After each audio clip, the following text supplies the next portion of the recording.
Bom, sejam todos bem-vindos à FLIT, né? Estaremos iniciando mais uma mesa com uma grande alegria, né, que eu abro essa conversa que promete ser tão sensível quanto provocadora. Hoje temos o privilégio de receber a escritora Ana Cláudia Ramos, autora de uma vasta e premiada obra voltada para crianças, jovens e adultos. Ana é uma contadora de histórias, mas também uma cuidadora de palavras. Alguém que escreve com o coração e com a escuta atenta ao que pulsa dentro e fora de nós. Seu livro, Cartografia do Afeto e Outras Histórias, que dá título a essa mesa, nos guia por trilhas emocionais, desenhando mapas feitos de memórias, encontros e sentimentos que atravessam o cotidiano. Ao lado dela, temos a mediação da designer Adriana Lins, artista visual e pesquisadora das relações entre design, narrativa e sensibilidade. A Adriana nos conduz por experiências visuais que dialogam com o afeto e a construção de sentido, criando pontes entre imagem, palavra e emoção. Juntas, elas nos convidarão a refletir sobre como o afeto pode ser mapeado, vivido e contado, seja por meio da literatura, da arte ou das experiências mais sutis do dia a dia. Sejam muito bem-vindos a essa travessia afetiva. Recebamos com palmas as nossas autoras dessa tarde.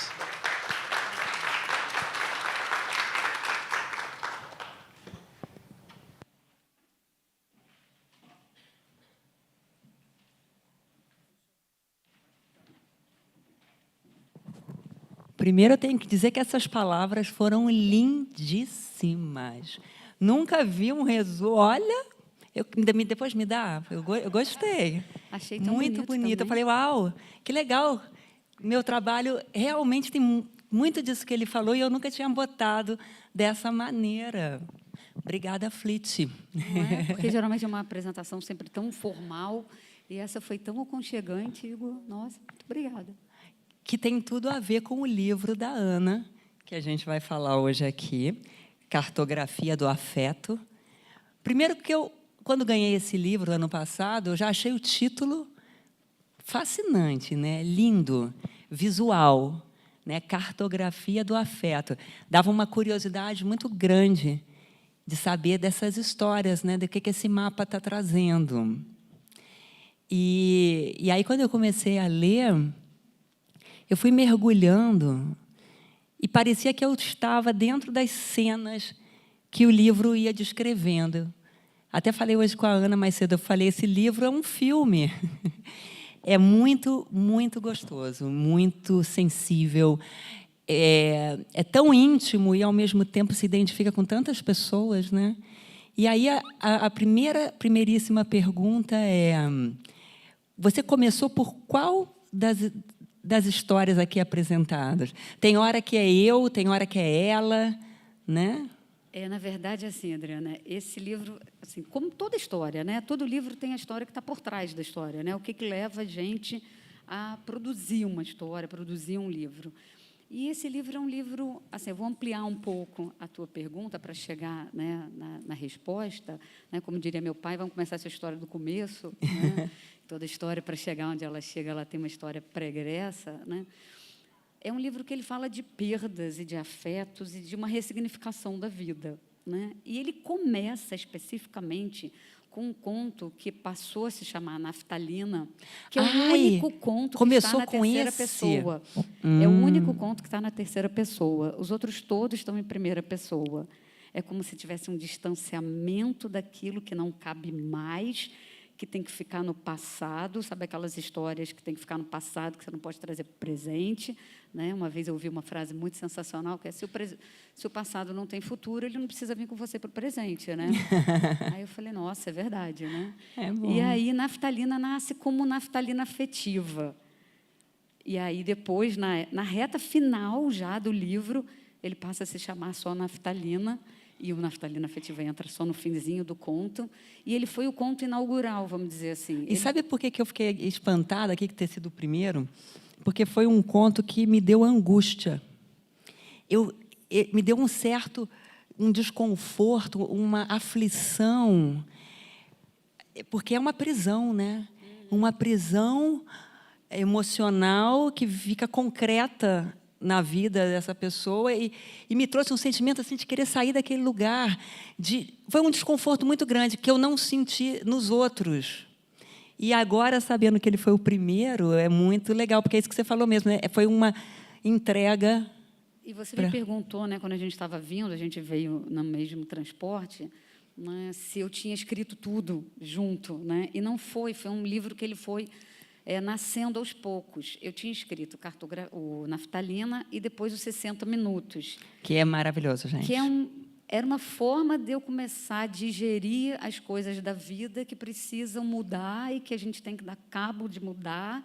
E, muitas vezes, é difícil a gente conseguir mudar certas histórias. E aí eu escrevi os 60 Minutos e fiquei com aqueles 2 contos. E parou.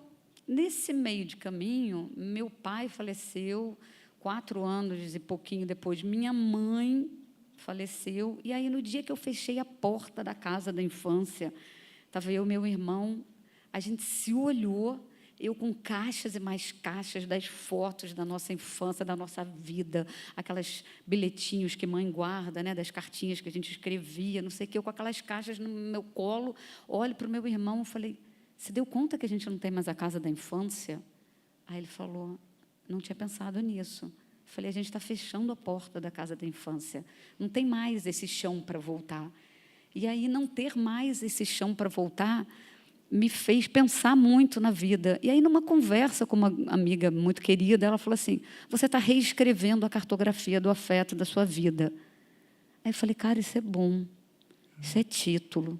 Aí eu comecei a juntar Naftalina, 60 Minutos, e por isso cartografia que o do afeto. Bateu na tua porta e se espalhou no chão. Exatamente. E você sentou ali e começou a voltar as imagens, né, te levando a sensações, memórias, cheiros, sentimentos e se entendendo.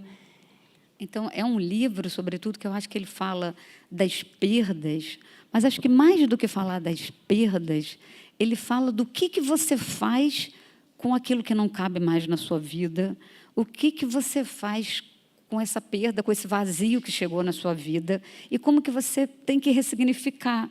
Então, tem um dos mini-contos que mas olha só que engraçado, fazer uma vírgula aqui. Fácil. Quando o autor escreve, né, e quando o leitor lê.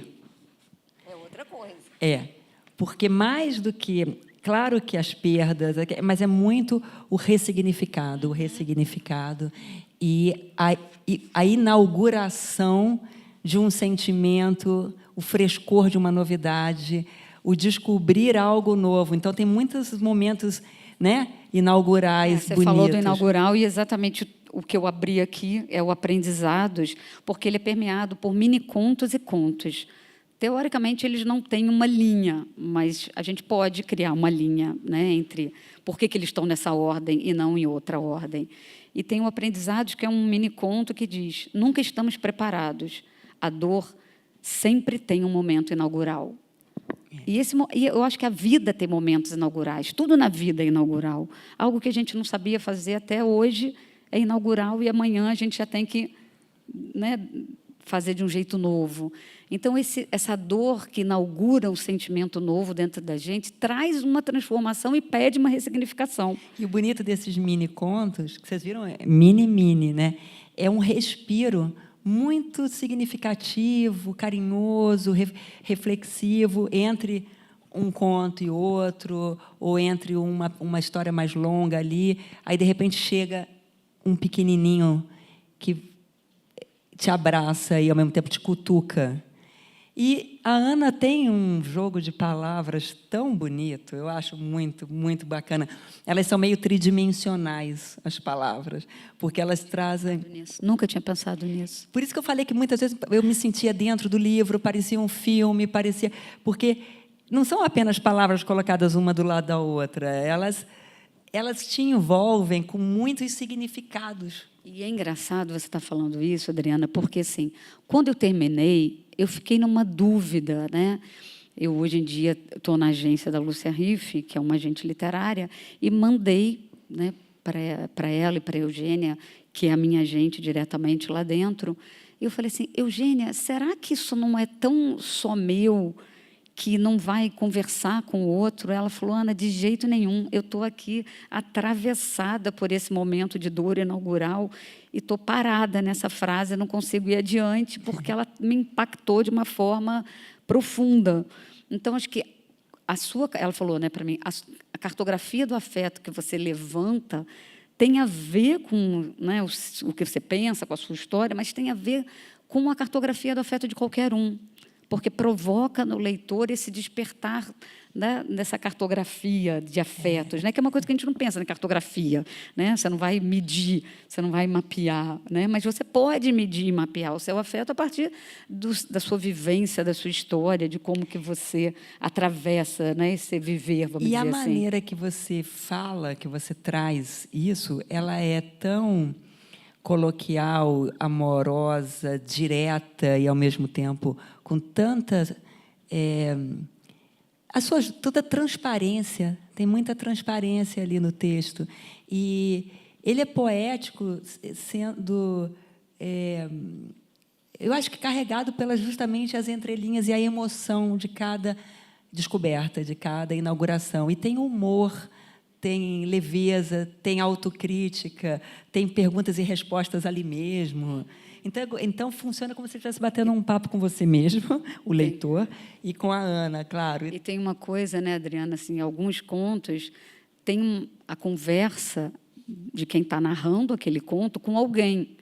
Só que você não tem a resposta do alguém, né? Mas você tem, de novo, né, tem uns respiros no texto, vocês vão poder reparar, tem uns respiros um pouco maiores entre um parágrafo e outro, que é como se fosse o tempo da resposta com quem aquela pessoa está conversando, né? E, pela conversa, você consegue entender mais ou menos com quem está sendo aquele diálogo, né? E aí vai tendo essa resposta, né? E aí foi muito curioso, porque os outros contos foram nascendo. Nasceu Cartografia do Afeto e foram nascendo outros. E, quando eu entreguei para a Eugênia, ela falou, Ana, tem o passado e o presente. Cadê o futuro? Eu falei, sério que você quer que eu bote o futuro no livro? Eu falei, será? Aí ela, eu acho que falta um pouco. Então, é muito bacana também quando a gente tem essa troca, né, ou com um agente, ou com um bom editor, para exatamente fazer com que um livro possa ir além daquilo que ele já foi. E aí entraram alguns outros contos depois, mais 2 contos, se eu não estou enganada, que foi O Tempo Perdido e o Diálogo, se eu não me engano, foi O Tempo Perdido, mais um que agora me fugiu. Olha, é legal você falar título. O Tempo Perdido, porque eu estava aqui esperando a deixa. Olha que incrível, com O Tempo Perdido aqui aberto, só para vocês entenderem um pouquinho do que eu estou falando, quando eu mergulhei nas palavras da Ana. Um dia, não faz muito tempo, eu estava no escritório, quando ouvi um barulho estranho na sala, fiquei assustada. Fui ver o que era e me deparei com o passado, abrindo gavetas e espalhando várias fotos no chão. Fotos e um livro cheio de capítulos escritos, mas não terminado. Não quis saber que livro era aquele. No ímpeto, saí juntando tudo para guardar, mas o passado segurou minhas mãos, olhou bem dentro dos meus olhos e disse, está na hora de rever o que passou, de terminar, de montar a sua cartografia do afeto e encarar a memória da sua história de vida até hoje. Fiquei impactada, olhando para o passado por longos minutos. Não conseguia me mexer, até que despertei daquele torpor e pensei, em outros tempos, eu daria um ataque, colocaria ele porta fora, mas naquele instante, apenas fechei os olhos, senti o coração disparar, deu um frio na alma, chorei, sorria. E aí continua. E tudo isso com ponto, tudo com letras minúsculas, não tem maiúscula no começo da frase. E aí eu, designer, né, vi isso no mesmo instante. Mas eu fui lendo dessa maneira, sem a necessidade da maiúscula, porque é como se tudo fosse o mesmo fio condutor. Então, você tem um pequeno respiro que o ponto coloca, mas você está falando ainda. Então, por que a capitular entraria? Mas fiquei curiosa e fui perguntar para a Ana se essa intenção, ou qual foi a minha intenção, o movimento. Era colocar tudo no mesmo tamanho, sabe? Assim, como se nada fosse maior, nenhum sentimento fosse maior do que o outro, como se estivesse nesse processo de aprendizado mesmo. Então, está tudo ali acontecendo, caminhando, tudo no mesmo, no mesmo patamar, vamos dizer assim, sabe? Eu não queria aquela letra maiúscula, eu juro que eu tentei, sabe? Mas aí eu olhava para ela e falava assim, nossa, não está bonito, não tá cabendo, isso aqui, né? não está cabendo. E aí foi tão interessante porque nem todas editoras bancam isso, né? Claro que num livro, se fosse um livro para criança ou para jovem, eu tomaria um não absolutamente de frente. Como é um livro para adulto, você tem uma liberdade infinitamente maior. E o bacana da editora Martelo, que é a editora desse livro, é que a própria a logo da editora é toda em caixa baixa. E aí ele adorou, sim, a gente mergulhou ainda mais, né? E os livros da Martelo, eles têm uma coisa que eles são muito artesanais quase, não tem uma coisa padronizada, né? Cada livro que vai ser feito, ele é pensado assim: que papel esse livro pede? Que letra? Que fonte? Que cor? E todos os livros, são todos livros para adultos, todos são ilustrados. Todos têm imagem. Então, ele chamou a Samantha Capatti, que ela é ela se autodefine uma cartógrafa visual, uma coisa assim. E aí ele acha essa moça que faz esse trabalho. E aí foi muito curioso, porque esse livro ele tem algumas curiosidades. Ele era para ter saído 2 anos antes do tempo que ele saiu. Nesse meio de caminho aconteceram milhares de coisas, né? O que me impulsionou a fazer o livro, né, foi ali a criar esse conjunto de contos, foi ali no momento da morte da minha mãe e no momento em que eu me vejo tendo que rever toda a minha vida e minha história, pensando, caramba, agora sou eu e eu mesma, né? Não tem mais pai e mãe ali, né? Por mais que a gente, né, já tenha o pai e a mãe já mais velhos, né, mas você tem aquela casa, né? tem aquele chão, você tem aquele piso, né? E de repente não tinha mais aquilo. E nesse íntere entre a gente assinar o contrato e o livro sair, vem a falecer o pai do editor e o marido da ilustradora. Então, assim, foi um ressignificar de cartografia de afetos dos 3 envolvidos com o livro. Então, acho que teve ali também toda uma força bonita assim, que entrou nessa história, sabe? Não é à toa que tem tanta emoção nessas páginas, sentimento, entrar em contato, né? Não deixar debaixo do tapete, não disfarçar e seguir caminhando. Não. Né? É andar de bicicleta com o vento na cara, oxigenando, levando o passado, te trazendo para o presente, abrindo espaço para o futuro, né? Tem muito frescor e história. Então, faz sentido o livro ter demorado, né? Porque aí ele traz mais histórias, né? É engraçado, nunca tinha Mas me pensado fala por que nisso. vocês escolheram o roxinho, o lilás, que coube tão Isso bem. foi uma Aliás, também, se não escolha quiser dele. falar o porquê, também nem tudo precisa de porquê. Ficou lindo, é perfeito. É roxo porque casou, deu match. Olha, essa resposta eu vou ficar te devendo. Essa foi uma escolha do Miguel, que é o editor. A única coisa que ele pediu Preto foi ficaria mais que pesado, triste, talvez. na fonte do título, do meu nome e de todas as aberturas de capítulo, elas são fontes desenhadas, já foi feito à mão. Ele me pediu, ele falou assim, Ana, você topa fazer um teste? Topa escrever à mão? Foi você que Fui eu que escreveu? escrevia. Achei Então, que era cartografia do ilustradora. afeto, o meu nome e todas as aberturas de capítulo, né, os títulos, Que bacana. eles foram escritos à mão. Então, tem para dar essa coisa mesmo, né, da cartografia de afeto, do que está envolvido ali, de ter toda uma emoção. E é muito curioso quando você fala, Adriana, que eu trago para o livro, para os contos, todos esse frescor e essa leveza. Eu tenho pensado muito sobre isso. Eu acho que isso é muito uma característica minha. Está aqui a Cristina, que é minha aluna, de oficina literária, que conhece várias das minhas histórias. Eu acho que tem uma característica muito, tanto da minha obra para criança, quanto para jovens, quanto para adulto, que é trazer temas, às vezes, extremamente pesados, só que com uma leveza que Verdade. pode abraçar o leitor e fazer ele estar ali naquela história, às vezes massacrando ele com um tema, né, que vai futucar, mas trazendo uma saída. Porque, às vezes, sabe? a pessoa não quer entrar nesse território, né? Mas é importante, faz parte. E da maneira que a Ana te conduz, abre essa porta e vai caminhando para você entrar, né? É isso, tem essa leveza, tem o bom humor. E eu acho, Adriana, assim, há pouco tempo eu me lembrei de uma história, quando eu lancei meu primeiro livro, que se chama Para Onde Vão os Dias que Passam, que é um livro para jovens. Eu me lembro que a Ana Maria Machado assinou a 4ª capa, né? Ela me deu de presente, foi um baita de um presente ali para uma escritora iniciante.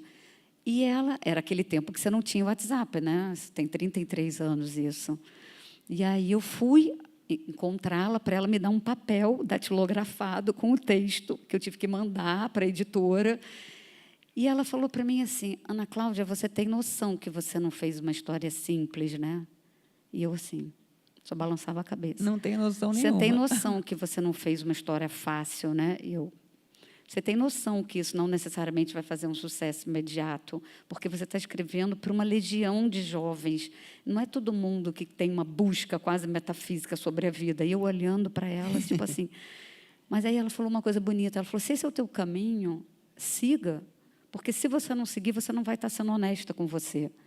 Né? Então, acho que eu descobria, quer dizer, eu vim descobrindo. Né? Ali eu estava no alto dos meus 25 anos, assustada com tudo aquilo ainda, e, de repente, eu olho para aquilo, olho, né, essa trajetória toda já, e vejo assim, que realmente tem uma busca por essas histórias que dão um sentido para a vida, uma procura de sentido para a vida. Né? E aí é claro que, mesmo que eu traga um tema muito pesado, eu vou apresentar esse tema com uma leveza, porque eu acho que essa é uma característica minha, e vou dar uma saída. Não é uma saída que é um final feliz, não é isso. Mas tem ressignificações aqui dentro. Eu não boto não a é pessoa... um livro de autoajuda, não é uma Deus bula me de livre. caminhos, Né? não é isso, é a reflexão profunda É uma mesmo, é literatura, é poesia, é pensamento, é reflexão, é compartilhar, é caminhar junto buscando. Por isso que envolve tanto o leitor. Né? E me diz uma outra coisa, você tem, então, essas quartas capas de livro bem premiadas. Então, o teu primeiro, Ana Maria Machado. Hoje a gente traz aqui o Agualusa. Isso, assim, eu posso dizer que eu tive esse... Não sei se a gente chama de sorte, ou de ter bons amigos, ou de ter... Ou de estar no lugar ou de trabalhar direito. certo, Né? Acho na que é um hora somatório certa. de coisas. Você trabalha direito, você conhece as pessoas acabam, né, entendendo e tendo um respeito por você. E eu me recordo que eu chegando, né, ali, a Ana, eu era muito nova, e eu trabalhava na Fundação do Livro Infantil e Juvenil, e, de repente, eu convivia com a Ana, e ela faz a quarta capa. Né? Naquele momento, o Rui de Oliveira fez as ilustrações da primeira edição, e também uma escritora iniciante, começando com uma quarta capa assinada, com uma ilustração de um ilustrador extremamente premiado. E, de repente, quando eu lanço o primeiro livro para adultos, que não foi esse é o segundo livro para adultos, a quarta capa do primeiro foi assinada pelo Carrascosa, né? E aí eu ganhei essa quarta capa do Agualusa, que aí foi um presente. Né? Eu acho que tem um anjo da guarda, assim, que chama seus padrinhos e madrinhas. E aí foi bonito, porque ano passado eu estive em Moçambique, eu fui à ilha de Moçambique encontrá-lo, e o livro chegou na minha casa na véspera de eu viajar. Então, eu pude levar o livro para ele em mãos. Nossa. Então, é um livro Tá que, vendo? ele, O anjo de da fato, guarda, de ele novo, traz, tava lá. assim, acho que ele, para além do título de falar de uma cartografia do afeto, ele tem o afeto dentro dele, de uma certa maneira. E eu acho que, à medida que eu desenho essa minha cartografia, que eu abro, né, esse leque de histórias ali, mostrando a dor do vazio, a dor da perda, a dor do aprender a ficar sozinha, porque é um aprendizado. Né? Tem um dos contos, é um aprendizado de você... Mas sabe que eu não vejo tanta dor? Eu vejo desconforto e percepções. É porque eu acho que a história, quando eu escrevi, já passou, né? E aí você pode trazer já a reflexão em cima dela e acho apresentar caminhos. Acho que é isso. Eu me recordo, Adriana, você está falando dessa coisa, né? Mostra desencontros. Sim. Né? Que muitos anos atrás eu tive uma conversa com um escritor que naquele momento estava trabalhando como editor, e ele falou assim: Ana, por que você não acaba a história na desgraça e deixa lá o caos? Eu falei: porque essa não sou eu. Essa não sou eu.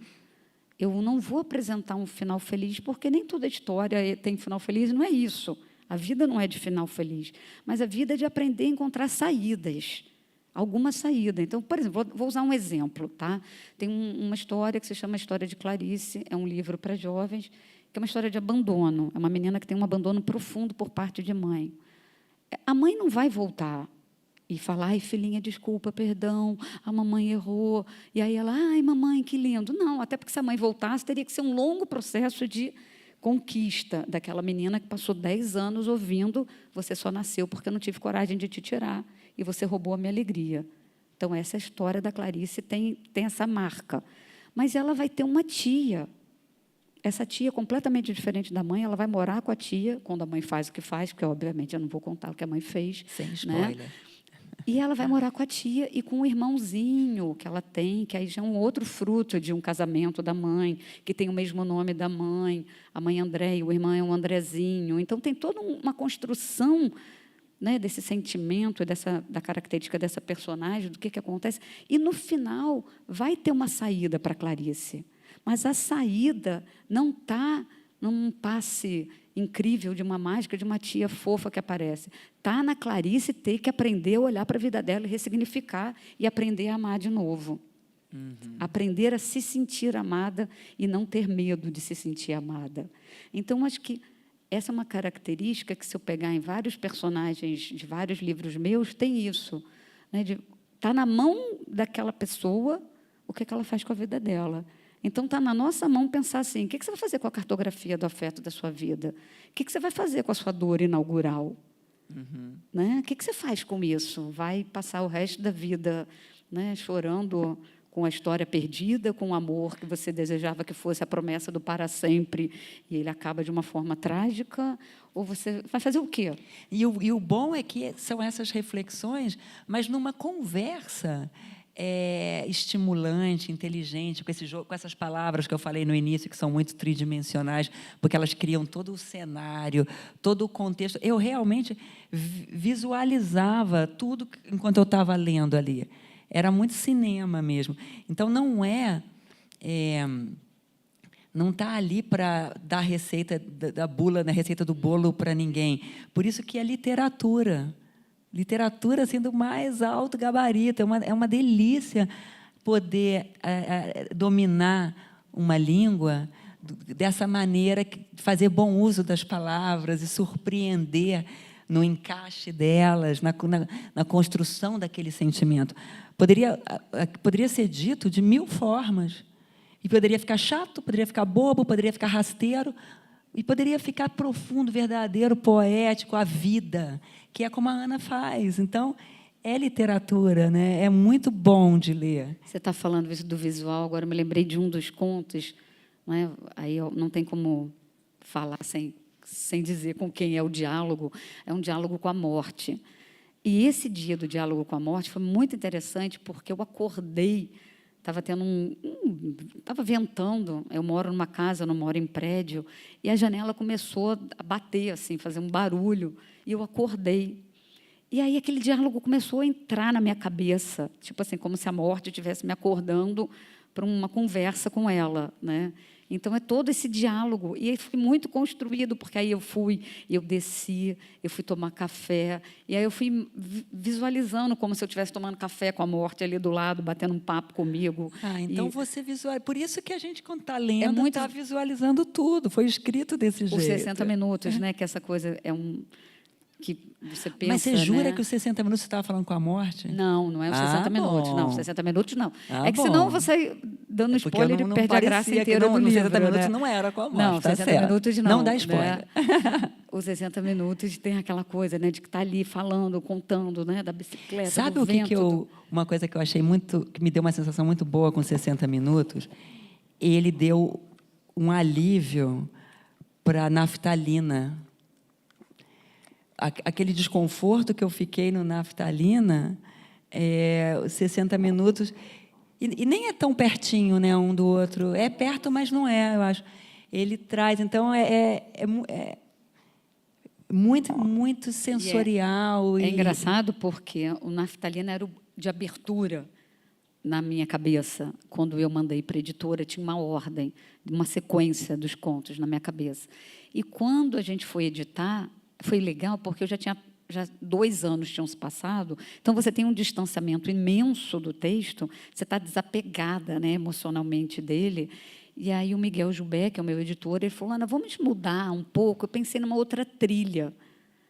Aí ele me mandou eu olhei, né? Eu super gosto dessa troca com os editores, sobretudo quando você tem um editor de verdade ali, não um fazedor de livros, um publicador, né? Você tem um editor que sabe o que ele está fazendo. E aí eu falei, Miguel, nem essa, nem essa. E que tal essa? E aí a gente criou uma terceira trilha. E isso, assim, muito próximo de eu ir para Moçambique, muito próximo de tudo, e eu desesperada, achando que não ia dar tempo, e, ao mesmo tempo, com uma calma dentro de mim, com uma certeza que eu sabia que ia dar tempo, sabe? Tinha uma ansiedade e uma calma ao mesmo tempo. O Naftalina não estar no primeiro, Sim. porque ia atrapalhar o mergulho dentro do livro.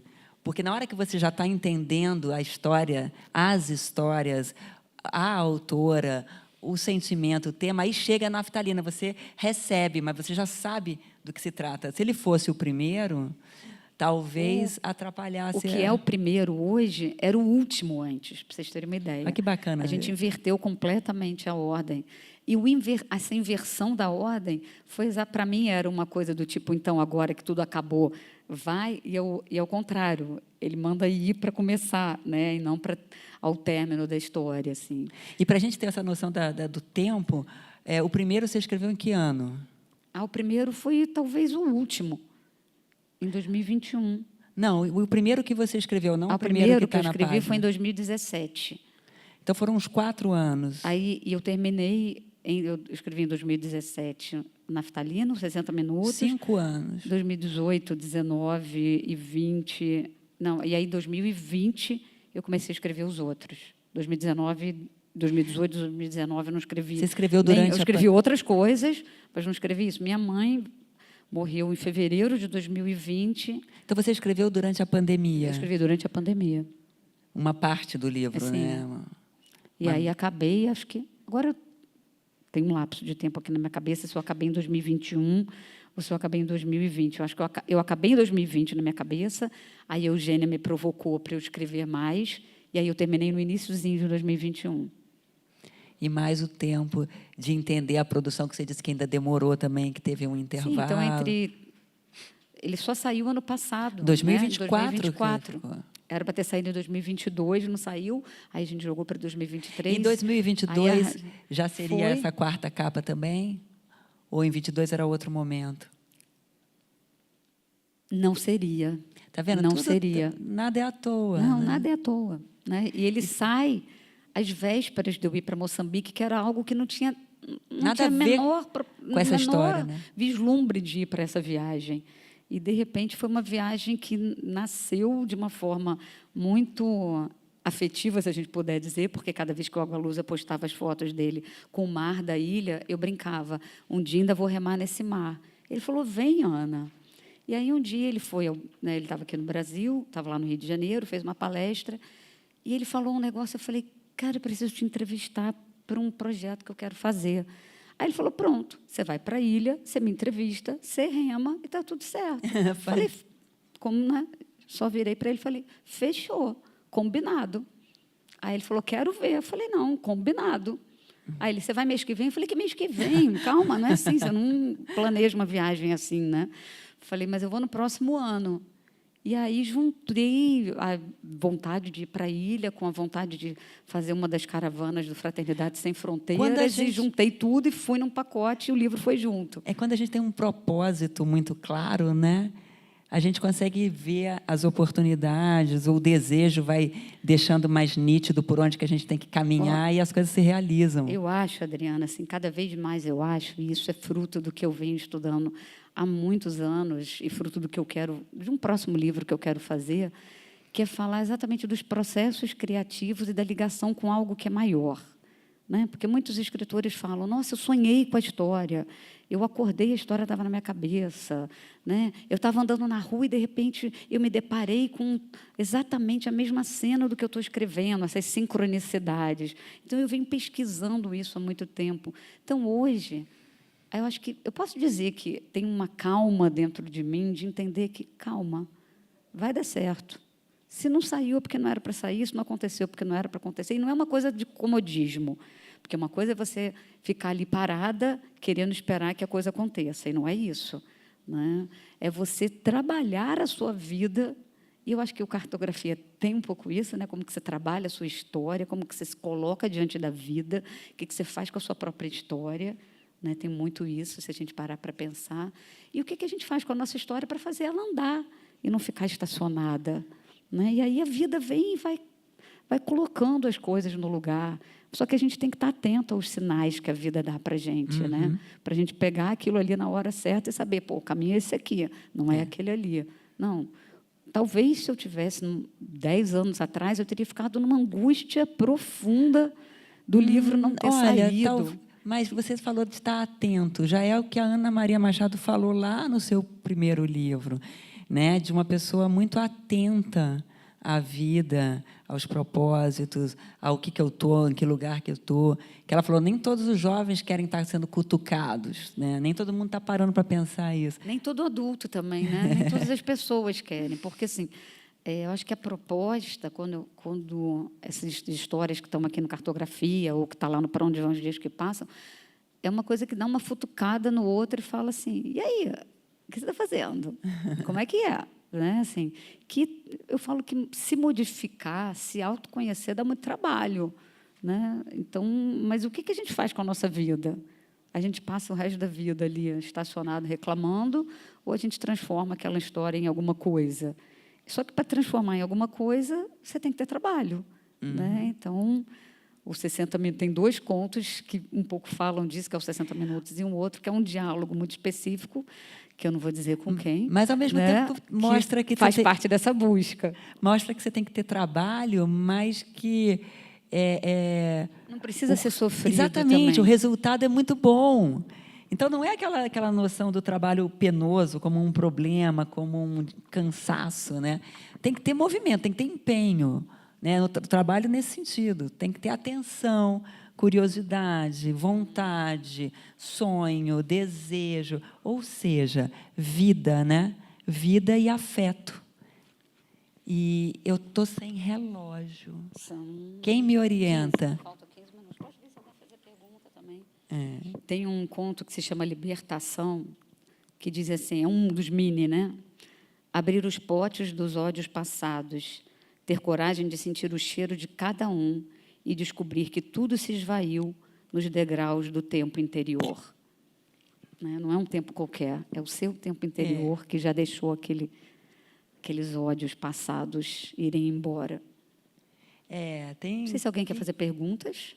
Temos tempo para isso. Os fantasmas do tempo nos assustam, mas os fantasmas mais perigosos ainda moram em nós.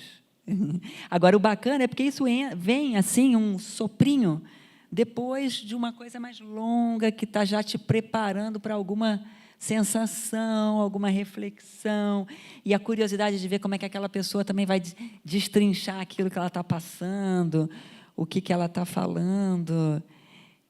Eu sempre gosto também de ler a história que o sumário dá, né? Porque você já reparou isso? Que você vai fazendo é um outro texto. Ó. É uma linha do tempo, né? A vida é testemunha de aprendizado, tempo perdido, aprendizados, naftalina, libertação. Pretérito perfeito, 60 minutos, despedida. Pedaços de mim, mistério, eternidade, cartografia do afeto, curva do tempo. Por que economizar a alegria? Chegadas, espaço-tempo, morte em vida, partidas, inventário do tempo, chorar cura, saudade, nossos diálogos, inaugural. Então, assim, só do sumário já é uma poesia, já é uma história, já... Aí você... Como é que é? É o trailer do filme. Aí você entra no filme. E vocês gostariam de ler algum pedaço, de fazer alguma pergunta? Esse jovem rapaz aí da primeira fila, por favor, senhor Guto Lins, pode... Tem mais gente lá atrás, né? Tem ali também. Vou tentar ser rápido. Tá. É mais um comentário e uma provocação. Chega mais perto do microfone. É mais um comentário e uma provocação. Naftalina, né? Você falou que começou pela naftalina, e a Adriana estava falando da tridimensionalidade, né? Tem uma coisa sensorial nisso, né? Que a naftalina é aquela bolinha branca que você não dá nada por ela, né? Uma função dela é matar barata, né, de espantar as baratas, né? Mas ela deixa o cheiro do passado nela, né? Quando você sente o cheiro de naftalina numa roupa, você sabe que ela está guardada há muito tempo numa gaveta. Ela traz um cheiro de passado nela. Então é muito engraçado você ter começado por ela, né? E ela ter permeado um pouco todo o teu processo. A naftalina está caminhando nisso. Provavelmente as fotografias que chegaram nas caixas também deviam ter um pouquinho esse cheiro de naftalina também, né? Até que as caixas não tinham esse cheiro, não. Mas a naftalina, passado, né? mas a naftalina tem cheiro de passado, né? O mofo também tem cheiro. E outra coisa, esse afeto, queria também abrir essa tua cartografia para as outras pessoas. A gente se conhece há... Não é bom nem falar quanto tempo. No mínimo 34 No mínimo, anos. no mínimo. Você tem uma... A gente vem conversando hoje no carro, né? Falei a frase do Ziraldo, que, ao fim e ao cabo, o que fica é o afeto, né? Esses teus contos que falam um pouco a sua cartografia de afeto, mas você, não sei se você reparou, eu, pelo menos, fui reparando aqui, a quantidade de afetos que você foi falando em todo esse processo, né? Com a gente, com a editora, com o livro, com todo mundo que estava trabalhando junto, como é uma rede de afetos, né? E quando você falou do Agualusa, que também é, né, um afeto que foi criado pela literatura e que se transcendeu a literatura, e você falou muito rapidamente por que você foi a Moçambique, né? Que não foi exatamente somente para visitar o Agualusa, e eu acho que é um outro aspecto do teu afeto, que não é o afeto somente pela literatura, o afeto pelos teus colegas, mas o afeto por pessoas que você não conhece e que passa a criar relações de afeto. Eu acho isso muito importante você falar, que eu acho que é uma característica sua, muito bonita, e que tem a ver com essa cartografia sua de afeto. Agora fiquei até emocionada aqui. Que legal. Eu acho que, Guto, assim, eu não consigo conceber a vida se as pessoas que estão ao meu lado não estiverem subindo junto comigo, sabe? Então, é uma característica minha. Eu não faço isso porque vou fazer para todo mundo olhar para a minha cara e falar que eu sou legal. Não é isso, sabe? E, quando eu fui a Moçambique, eu fui... Primeira parte da viagem, eu fui para uma organização humanitária chamada Fraternidade Sem Fronteiras. Entrem depois no Google, conheçam, se tornem padrinhos e madrinhas, porque vale a pena, é uma causa que vale a pena apoiar. E a gente foi para conhecer as aldeias em Moçambique, onde a Fraternidade atua. Ela tem vários projetos no Brasil e vários projetos na África, em alguns países da África. Então, eu passei 10 dias, primeiro, visitando aquelas aldeias que são coisas que a gente não tem mais aqui no Brasil. A gente tem bolsões de pobreza, tem pobreza, mas o que eu vi lá, a gente não tem mais aqui, sabe? Então, foram 10 dias mergulhada num trabalho que a minha vida nunca mais vai ser a mesma depois dali, sabe? E aí E aí foi bonito, porque um dia eu assisti um vídeo daquela filósofa Lucilena Galvão, acho que é isso o sobrenome dela, e ela falava que ela havia visto um vídeo de voluntários da fraternidade que estavam alegres no meio da dor, porque é uma alegria de estar lá, podendo servir, sabe? Podendo ter uma troca. E quando a gente vai num trabalho desse, as pessoas acham que você vai aprender, que você vai doar. Você aprende muito mais do que você doa, porque é tanta coisa que você... Tanto tapa na cara assim, da vida que você vai tomando ali, ao se deparar com aquela realidade e com as pessoas que têm uma outra forma de estar no mundo completamente. Então, acho que essa rede de afetos, ela passa muito por aí. Assim, eu não consigo pensar, tanto que todos os livros que eu produzi, junto com as minhas alunas de oficina literária, como são muitas pessoas, o que daria de direito autoral para cada um é muito pouco. E aí todo mundo topou doar os direitos autorais para a Fraternidade Sem Fronteiras. Então, os 2 livros que a gente tem, um que já saiu, um que sai agora, os direitos autorais são doados para a Fraternidade. Que bacana. Não bato palma que eu estou com uma mão apartada aqui, mas vocês, por favor, podem se manifestar. Que lindo, lindo, lindo. Tem mais uma pergunta desse lado, né?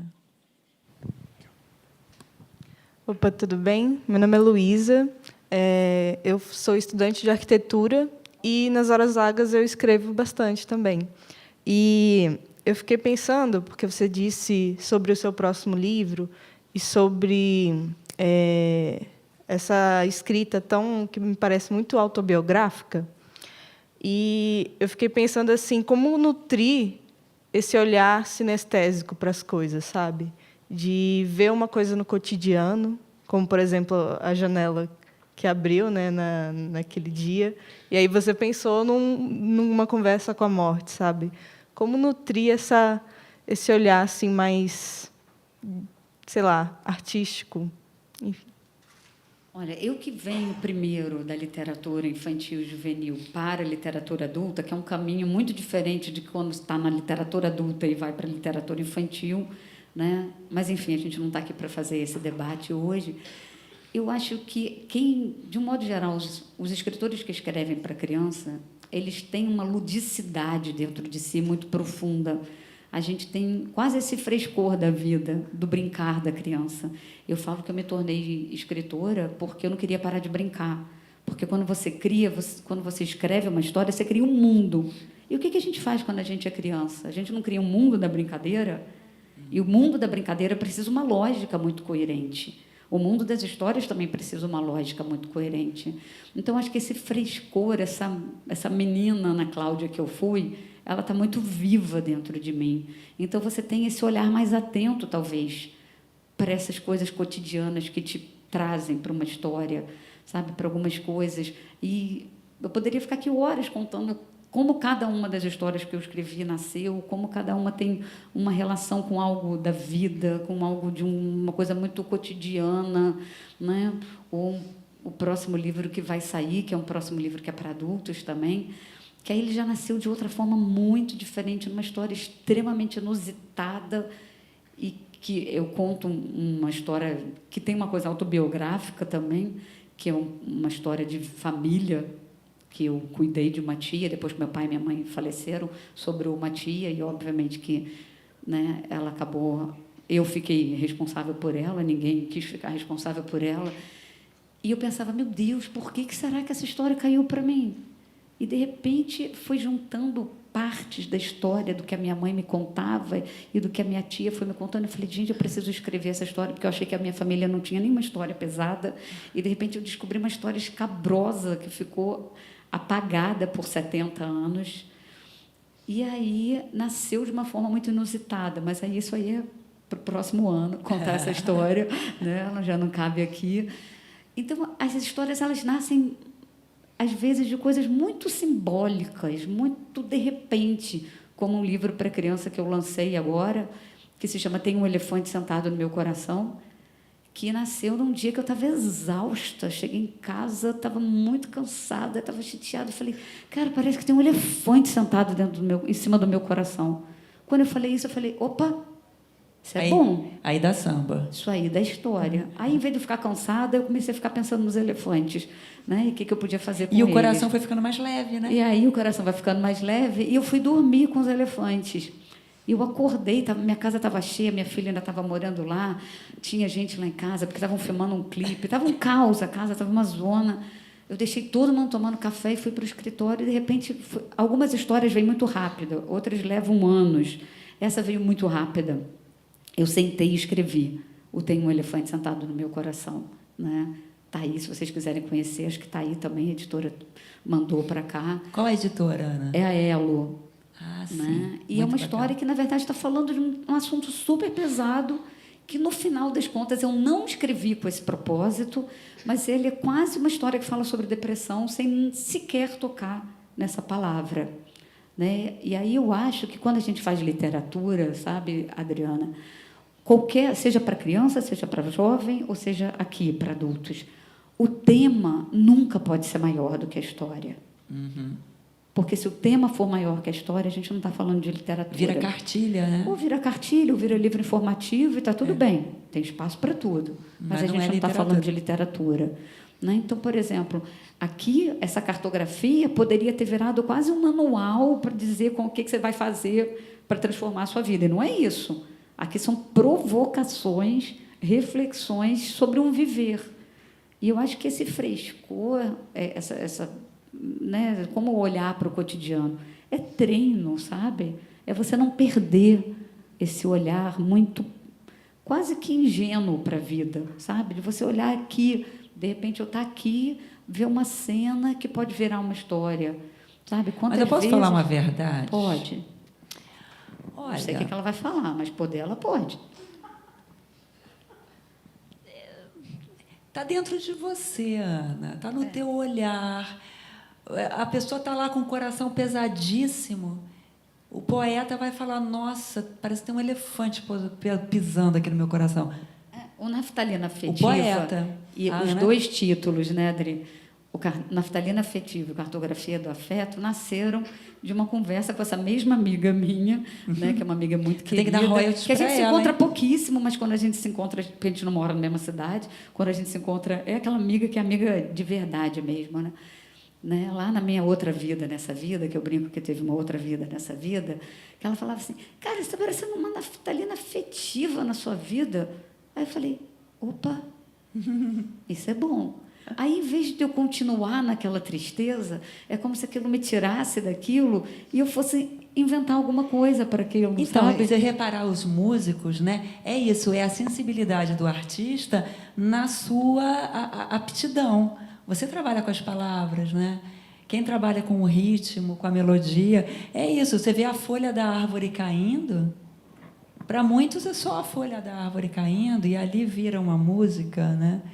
Então, Eu lembro da Adélia Prado, o uma dom. vez, eu ainda estudante de letras, lá na PUC, a Adélia Prado foi dar uma palestra e eu fui assistir e ela falava exatamente, eu não vou saber falar as palavras dela, porque tenho anos, né? E que ela dizia que exatamente o poeta, ele sabia olhar para aquele cotidiano óbvio e ver aquilo que ninguém vê. A ideia seria essa.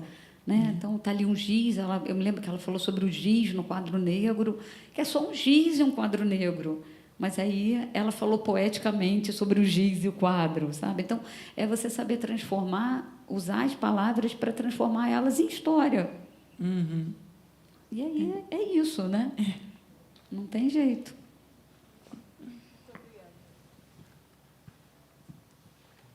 Tem mais algum? Eu não vi se alguém tinha levantado a mão, fiquei meio sem Também saber. não. Nem lá atrás, ninguém quer perguntar nada? Direta lá para Marta.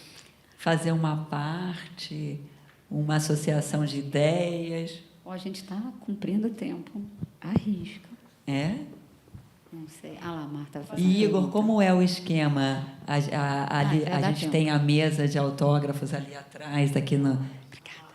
A Marta vai. quer fazer uma pergunta. Boa noite, já que Você foi provocada, né?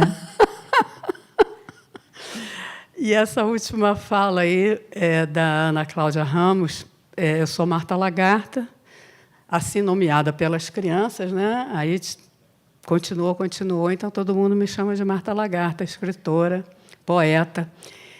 E não resisti porque a Ana Cláudia justamente falou o que eu acho que é a poesia, né? Que é o estranhamento, olhar com olhos livres. Então, não tem aquela... A concepção não tem aquele pré-conceito de uma coisa, né? Você está olhando um giz, aquele giz pode ser uma porção de coisa, né? Então, eu acho essa frase, é do Oswald de Andrade, ver com olhos livres, eu acho muito bonito.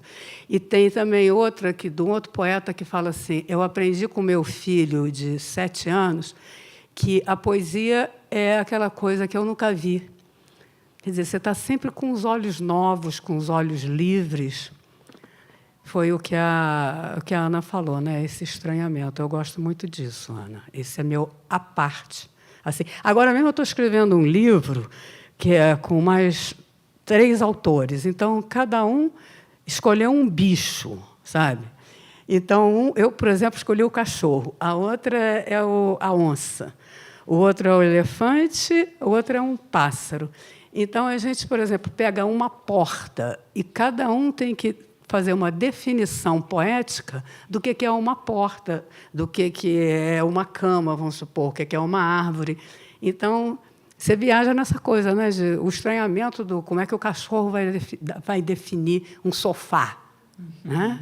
Mas, ô, Marta, se você parar para pensar, o que as crianças fazem o tempo inteiro? É né? isso. As crianças inventam. Elas isso. inventam mundos, elas inventam coisas, elas inventam palavras. A criança está muito mais próxima da poesia do que a gente. Claro. Porque eles estão ali não inventar. A criança, se ela entrar aqui embaixo, não é mais cadeira. Ela perde a função cadeira e vira cabana. Perfeito, né? perfeito. Então, perfeito. esse é o brincar da Perfeito. criança. Por O isso Jânio a criança Rodari... está muito próxima da linguagem poética. Né? Eu estava lendo ontem isso que você falou da cadeira, eu estava lendo um livro do Jânio Rodari, que eu gosto muito, então ele falou justamente disso. A mesa, né, como a criança gosta de mesa, de cadeira, né, de ficar debaixo da mesa, que a mesa é uma cabana, é uma casinha, mas não tem aquelas proporções enormes da casa, é um lugar que ela se sente aconchegado. Né? Então, é esse estado de poesia que vive a criança, que eu acho que a gente tem que tentar trazer essa infância no bolso, não deixar que ela acabe totalmente. Mas nós, pobres mortais, que não temos esse olhar poético no nosso DNA, como que a gente faz para alimentá-lo? Tem sim. Eu falo assim, Para ele brotar, né? Eu acho que tudo na vida é de aprender, sabe? Vou puxar o título inaugural, né? Tudo na vida é inaugural. Até hoje eu não sabia, você vai aprendendo. Né? A gente treina para aquilo. Então, você vai ler muita coisa, você vai buscar se colocar nesse estado de deslumbramento para a vida. Eu acho que, claro que nem todo mundo vai se tornar um escritor, nem todo mundo vai se tornar um arquiteto, né, pegando ali a profissão, nem todo mundo vai se tornar um ilustrador, mas assim, eu não vou me tornar uma cantora, apesar de achar que eu sou parecida com uma. Né?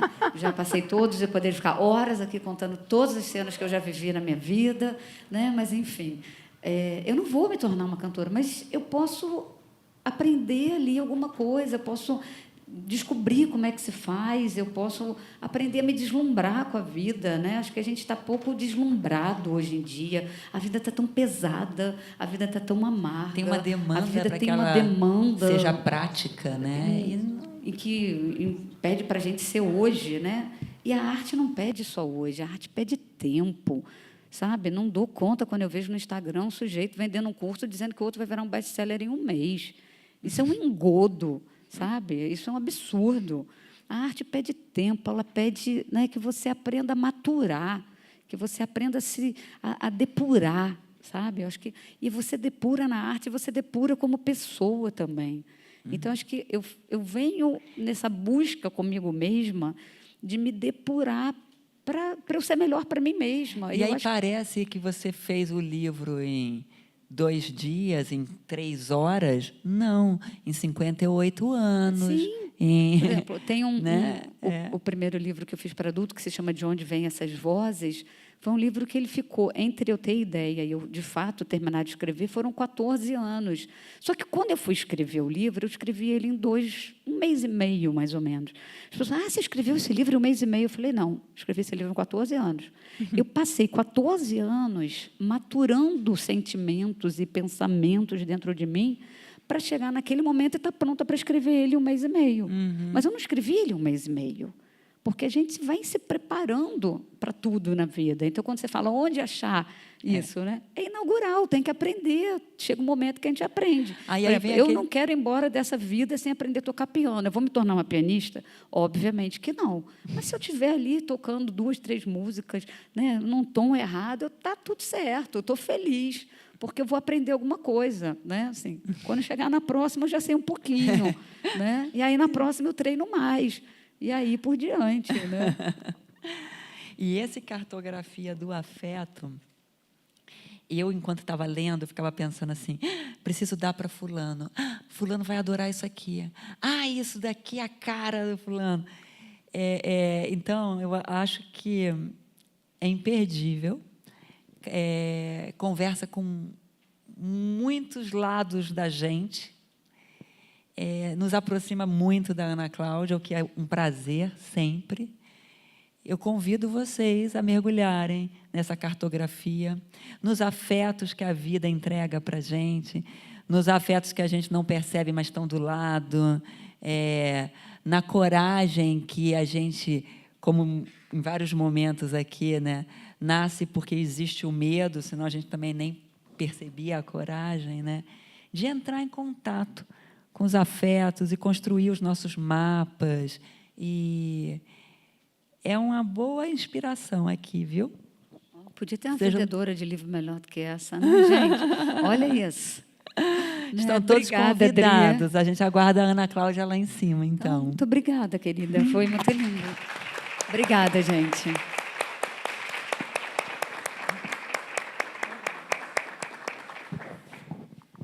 Com a palavra o senhor Igor, ou a gente só entrega o microfone aqui na cadeirinha? Cheguei agora, gente, ainda estou por fora. Queria ter chegado hoje cedo, mas a gente saiu do Rio hoje cedo. Muito obrigada pela presença de vocês aqui. Viu? Bom, muito obrigado, né, Ana Cláudia, Adriana. Obrigada a presença de todos. A Ana Cláudia vai estar lá fora, né, autografando, conversando com quem quiser, trocar uma palavra com ela. E os demais eu convido a permanecer. Teremos uma mesa agora também muito importante, muito bacana. Não percam, tá? Então, quem for, vai lá, autografa, conversa um pouquinho, mas retorna que em 5 minutinhos é o tempo da gente arrumar aqui o palco. A gente já começa a próxima mesa, tá bom? Muito obrigado.